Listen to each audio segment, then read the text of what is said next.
There was a full house at a church today. Loved ones saying goodbye to two brothers who were murdered last Friday. John and Jason Edwards were helping their sister move her belongings out of the home of her ex-boyfriend when the ex turned on them in Northwest Omaha. That made this chapter in the family's lives that much more painful, and Lena Tillett has more.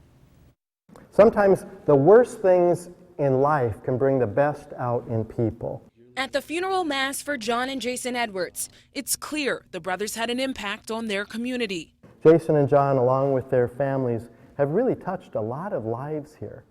It's overwhelming how many people know you and are touched by you. An overflow room had to be set up as hundreds filled the pews at St. Columkille. Shepherd me, O God, beyond my wants. John and Jason leave behind very large families, wives, and 5 children between them.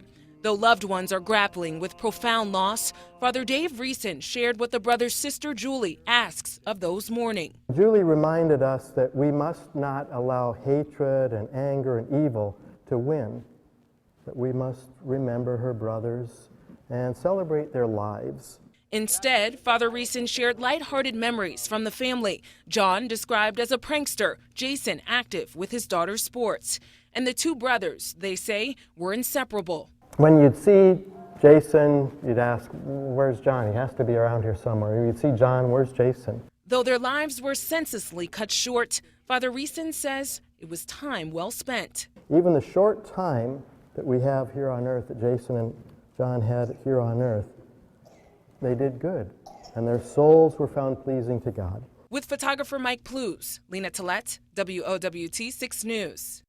Each brother left children behind. If you would like to help them out, funds have been set up. Donations to the Edwards Kids Funds can be made at any Bank of the Branch, or Bank of the West branch rather, or at First Nebraska Educators Credit Union.